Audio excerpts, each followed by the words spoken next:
Passamos a apresentar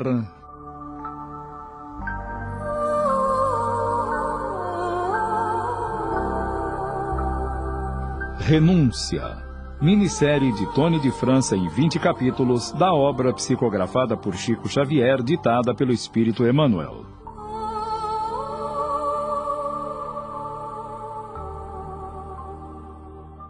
Estamos no ano de 1681. Madalena Villamil mudou-se para a cidade. Os Estigarribias arrendaram sua chácara em Ávila. A educação de Alcione exigia a mudança. A pobre senhora, já prematuramente envelhecida, talvez já buscava as regiões da morte, não fosse pelos cuidados pelo hobby e o grande apego à filha dotada de raras virtudes. A enfermidade dos pés roubavam suas forças físicas. Assim, levava a vida com seus dois amores, que a fortalecia e guardava a esperança de um dia visitar a distante América. Hobby, agora com 7 anos, e Alcione com 16 primaveras. Ele inicia o curso primário, enquanto ela concluía o curso escolar nos moldes da época. Sabia o latim, o inglês e o francês, além da música que a inspirava lindas composições. No coro da catedral, ela era a primeira voz e tocava cravo. Certa vez, o padre Damiano, em conversa com Madalena... Madalena, vejo que em Alcione é a filha modelo da virtude familiar. Como discípula, sempre teve o louvor dos professores. É uma amiga e companheira afável, carinhosa, mas tem algo que me preocupa. Em que vos referis, padre? Dizei-o. Bem, tenho notado que ela ainda não arrumou um namorado e tampouco fala no matrimônio ou amor conjugal. Curioso, padre, porque há alguns dias atrás eu conversei com ela sobre esse mesmo assunto e sabe o que ela me respondeu? Ora, mamãe, sempre me pareceu que estes problemas não se resolverão pela necessidade, e sim pelos sentimentos. Uma necessidade atendida pode abrir caminho a outras maiores, enquanto que o sentimento é patrimônio de nossa alma eterna. A proposta de um fidalgo iria satisfazer tão somente as situações exteriores. Não seria trair o coração que devemos consagrar a Deus? Padre, meu amigo e conselheiro, diante dessas colocações, sinto conforto em meu coração de mãe, mas, por outro lado, Rob, meu filhinho adotivo, inquieta meu espírito devido à sua rebeldia constante. Ele é o oposto de Alcione. Outro dia chegou em casa num pranto convulsivo que dava pena. E o que foi que aconteceu? Sabe o que ele me respondeu? Mãe, eu não vou mais à escola do padre Damiano. Mas por que, meu filhinho? Os meninos disseram que a senhora não é minha mãe e que eu sou escravo dos portugueses. Não deves dar importância a isso, Rob. Você é um bom menino, é obediente. Talvez esqueceste de rezar o Pai Nosso pela manhã. Me esqueci mesmo. Mas vou rezar agora mesmo. Faça isso mesmo. A prece sempre alivia o coração. E naquele momento, o pequeno ajoelhou-se, cruzou as mãos e orou. E ao terminar, sua mãe adotiva disse-lhe: Filho querido, as palavras do Pai Nosso são rogativas que o próprio Jesus nos ensinou. Perdoai as nossas dívidas, assim como perdoamos aos nossos devedores. Daí, se não perdoares aos teus amiguinhos, como poderás enfrentar as dificuldades do mundo? Mas, mamãe, veja, a Alcione é branca e eu escuro. Ela tem 5 dedos numa mão e eu só tenho 2. Deus quis assim, meu filho. Então, Deus não é tão bom assim como a senhora sempre diz. Alcione, que a tudo ouvia, interferiu e... Ora, Rob, chega de recriminações. Mamãe já te aconselhou, já rezastes, já te pedimos para perdoar. Agora chega de tolices e vamos já para a aula de música. Tudo corria sem maiores novidades no lar de Madalena. Certa vez, Padre Damiano trouxe a notícia da chegada de seu único sobrinho, que estava num seminário romano, e que ele já o cuidara por 3 anos de sua primeira infância. Madalena, tenho uma notícia a lhe dar. Trata-se do meu sobrinho Carlos Flanagan, a quem tenho muito apreço desde sua infância. Quando sua mãe, minha irmã, viuvou e a solidão tomou conta dela, nem sua criança, tampouco a religião, conseguiram afastá-la da tristeza que acabou levando-a à morte. Numa carta que ela deixou, expressou o desejo de ter seu filho internado num seminário romano. Legou-lhe uma pequena fortuna para os estudos, e hoje ele é um sacerdote. Não deixa de ter sido uma tarefa árdua. E, ao mesmo tempo, para fazer a vontade da mãe, que não quis que seu filho viesse a sofrer tal qual ela num casamento. Francamente, eu nunca concordei com a vontade de minha irmã, pois acredito que o sacerdócio deve ser visto como uma vocação, uma tarefa sagrada. E Carlos foi levado ao seminário contra a vontade, creio eu. E quando chega o padre Carlos? No momento ele está na Irlanda, onde celebrou sua primeira missa por obediência aos parentes. Creio que deverá chegar em Ávila em breve. Tenciono tê-lo ao meu lado, pois ainda não desisti dos sonhos de uma viagem à América, e ele poderá vir a substituir-me. Decorridos mais ou menos 30 dias, eis que Carlos Flanagan chegava de surpresa a Ávila para colaborar com o tio nos serviços da igreja de São Vicente. Alto, magro, olhos lúcidos, boa aparência, beirando seus 30 anos, impressionava pelo fino trato pessoal. Padre Damiano o apresentou a Madalena e a filha. Madalena, este é meu sobrinho, Padre Carlos. E esta é Alcione, sua filha. Muito prazer em conhecê-lo, padre. Seja muito bem-vindo a esta casa e em Ávila. Algo de estranho aconteceu durante as apresentações quando ele e Alcione se entreolharam. Ambos sentiram um magnetismo que parecia se conhecessem de algum lugar.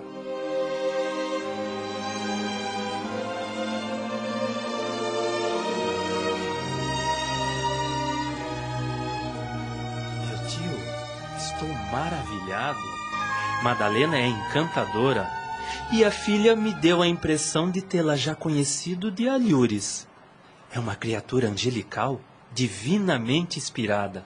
Falava de Sócrates e Cícero com tanta intimidade, colocando cada um no seu lugar à face de Jesus?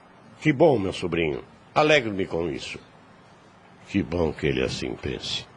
Talvez Alcione poderá ajudá-lo a se firmar em diretrizes seguras da vida sacerdotal. Eu preciso falar com Alcione. No dia seguinte, após a missa, Padre Damiano chamou a jovem Villamil e confidencialmente falou-lhe. Querida, falo-te como pai espiritual, pedindo o teu fraternal apoio para com o Padre Carlos, pois sei que tuas orações de pureza devocional são tesouros preciosos ante o amor de Jesus. Alcione, confesso-te que não sinto que meu sobrinho esteja tão convicto em suas decisões no caminho sacerdotal e receio por um desastre espiritual. Mas, Padre Damiano, não creio ter alguma coisa de mim para auxiliá-lo. Mas estou certa que Jesus não nos faltará com a ajuda do seu amor inesgotável. Os dias sucediam-se com um discreto júbilo de duas almas unidas no sublime mundo das ideias, mas separadas no plano físico. Alcione era para o jovem padre a personificação do seu ideal humano, mas as algemas religiosas lhe atavam ao celibato. Ele pensava: preciso revelar-lhe meus sentimentos mais íntimos. Mas como? Cada vez que tento, ela impede meus impulsos? Não me resta dúvidas do amor que sinto por ela e sinto que ela também sente o mesmo. Padre Damiano estava feliz com a presença do sobrinho que irradiava alegria e contentamento de estar em Ávila, mas ignorava o drama silencioso de dois corações. Estamos apresentando Renúncia. Voltamos a apresentar Renúncia. Padre Carlos, teus ideais são os meus. Enquanto aguardei tua vinda, os sonhos de um lar povoaram minha alma. Mas tão logo nos encontramos, compreendi que meus ideais deveriam ser renovados. Parece que Jesus havia estabelecido outros desígnios às nossas lutas terrenas. Mas a alma é servida por estranhos poderes que o mundo ainda não conhece. Sinto que o Senhor recomenda-me adiar meu idealismo de mulher em favor de propósitos mais elevados. Compreendes? Acredito que tens razão para assim pensar e agir, mas peço-te que rogueis aos céus que eu mitigue minha dor por não possuir minha própria família. Carlos, posso assim te chamar na nossa intimidade? Era justamente o que eu ia te pedir quando estivermos a sós. Pois bem, o amor não é apenas um sol que ilumina, mas também é um vulcão que devasta. Devemos ser duas almas unidas numa só aspiração, mas que nunca encontraremos os júbilos da união sem o peso do sacrifício. Julgas que nossos sentimentos sejam um pecado aos olhos de Deus? Não o creio.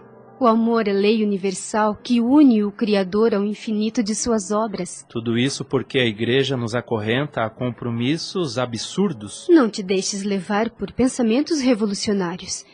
A exemplo do que se sucede com a reforma, é possível que no futuro os ministros das igrejas participarão das alegrias de um lar. Tuas palavras enternecem meu coração. Nunca ouvi antes comentários tão justos relativos ao sacerdócio. Sua inspiração sublime não cicatriza de todo minha chaga espiritual, mas tenhas certeza que engrandeceu aos meus olhos a tarefa apostólica da minha responsabilidade no caminho para Deus. Para Alcione era preciso conservar-se com Cristo, ainda que o mundo lhe fosse adverso. Lutaria contra si mesma até o fim. A luta interna de ambos continuava. Ele, por sua vez, insistia em mostrar seu amor, até que certo dia ele não suportou e disse: Perdoa-me, Alcione, mas o amor me alucina. Tua imagem me preocupa a mente e o coração. Até na hóstia consagrada chego a divisar teu sorriso. Carlos, não procedas assim. Só Jesus é bastante digno do amor supremo. Amo-te também acima de todas as coisas na terra. Mas sou mísera criatura, Carlos. Saibas que também não posso viver sem sonhar com teus carinhos. Concordo com tua resignação admirável, apesar de não participar das tuas virtudes celestiais. Penso que não se nega uma gota de orvalho a uma planta tenra. Concede-me um beijo apenas e serei o mais ditoso dos seres. Como ambos se achavam dentro do presbitério, ele retrucou: Não temas. Os santos que nos assistem são mais compreensíveis que os homens criminosos que envenenariam as nossas atitudes sagradas. Mas estamos aqui na morada de Deus, que é Pai amoroso e sábio. Não posso. Mas por quê? Carlos, o incêndio devastador começa de uma simples fagulha. E que dizermos de um homem que, sentindo o frio do inverno na floresta, acendesse uma chama imprudente, ameaçando a si e aos seus para livrar-se do terrível frio? Sou mesmo infeliz. Entretanto, nunca traí meus deveres. Perdoa-me, Carlos, mas não posso dar-te o beijo que pediste. Mas te dou o ósculo de minha alma. Abaixo do céu és o maior afeto, mas entre nós está Jesus Cristo. Confio a Jesus o beijo de minha alma, para que seu misericordioso coração te entregue a minha pobre lembrança. Compreendo. É preciso suportar o isolamento e cumprir o dever até o fim. Preciso falar com o meu tio e colocá-lo a par desta situação que me tortura dia e noite.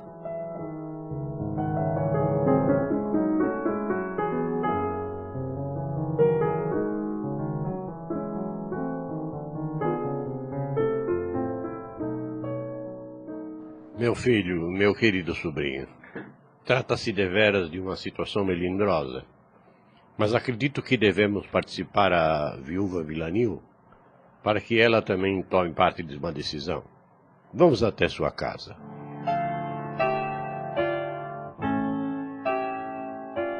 Padre Damiano, Padre Carlos, eu já os considero quase como membros de minha família e a narrativa desse fato me surpreende sobremaneira, que para o meu coração de mãe é tudo muito estranho, pois jamais poderia imaginar que entre minha filha e o Padre Carlos pudessem existir laços afetivos de tal natureza. Senhora Villamil, o que meu tio expôs não passa, por enquanto, de pretensão minha. pois não existem laços entre nós, mas sim inclinações. Mas, então, Alcione ignora as providências em curso? Sim, decidimos vir até aqui devido à nossa confiança e intimidade, pois não desejávamos resolver tão delicada situação por nós mesmos, quando a solução afetará a todos, uma vez que o ambiente em que me encontro sufoca o coração, bem como o celibato compulsório que a Igreja Romana impõe. Vejo, Madalena, que o caso te impressiona mais do que poderia supor, mas jamais poderia deixar de usar a franqueza, uma vez que envolvem dois corações jovens. Mas estou ciente de que meu sobrinho nada pode e nem deve resolver sem que Alcione seja ouvida. Tenho certeza que sou a primeira a desejar a felicidade de minha filha, mesmo sabendo das arrojadas pretensões do Padre Carlos diante da nossa sociedade. Alcione nunca me deu o menor dos problemas e, pela primeira vez, me vejo a examinar tão difícil tarefa quanto ao seu futuro. Mas concordo que só ela poderá elucidar-nos o que mais convenha. Nesse momento, Alcione adentra a sala de surpresa e saúda afavelmente os amigos e... Que alegria em revê-los! Como estão nossos queridos amigos? Muito bem, obrigado, graças a Deus. E tu, minha filha, como estás? Tudo em paz, graças a Deus. Desculpem-me por interromper a conversa de vocês, mas... Alcione, estávamos justamente falando a seu respeito. A meu respeito? Por acaso fiz algo de errado? Não, filha. É que o assunto que me preocupa é sobre as intenções de Carlos em relação a ti. E, bem, eu me sinto sem forças para resolver. Já me entendi com tua mãe e agora esperamos que te pronuncies. Padre Damiano, me sinto envolta num círculo de opiniões, mas em sã consciência não posso concordar com tudo isso. Eu creio que Carlos está sendo vítima de grande equívoco. Alma alguma poderá ser feliz esquecendo seus deveres. Mas, filha, meu sobrinho irá renunciar aos votos sacerdotais, mas irá continuar ao serviço de Jesus dentro do Evangelho. Padre Damiano, acredito na grandeza de sua complacência, mas lamento profundamente ter de contrariar seu generoso coração. Admito ser o celibato uma exigência tirânica, mas ninguém deverá eximir-se dos compromissos assumidos conforme os desígnios de Deus. Quem sabe esta condição atual de Carlos não seja uma repetição de experiências pregressas? Quem sabe ele tenha vivido em outras épocas e tenha cooperado em suas quedas? Será que não estamos agora sofrendo as consequências de nossos erros? Mesmo que assim não fosse, os desígnios de Jesus são sublimes e insondáveis. E confesso, mamãe, que tenho sim uma enorme afeição por Carlos. Acredito não sermos os únicos a sofrer. Outras almas, tão sinceras quanto as nossas, também estarão sofrendo e confiando na bondade do Mestre Jesus. Estes relatos radiofônicos nos mostram a problemática do ser humano no que diz respeito ao egoísmo e falta de consideração, criando situações danosas para o futuro. Ao mesmo tempo, nos revela atitudes de altruísmo e amor, dedicando encarnações com o fim de servir a semelhantes. Inúmeras personagens evidramas, consequências de egoísmo, orgulho, ambição e outras mais, que nos chamam a atenção para as verdades das leis espirituais pelas reencarnações seguidas. Meditemos como estamos agindo diante dos problemas que enfrentamos e cuidemos para não causarmos a nós mesmos consequências terríveis. Ninguém é feliz ou infeliz a não ser por suas próprias ações. Vivemos inúmeras vidas encarnadas para aprendermos as leis de Deus. A continuidade desse capítulo nos mostrará as causas e efeitos do comportamento dos elementos aqui descritos. Acabamos de apresentar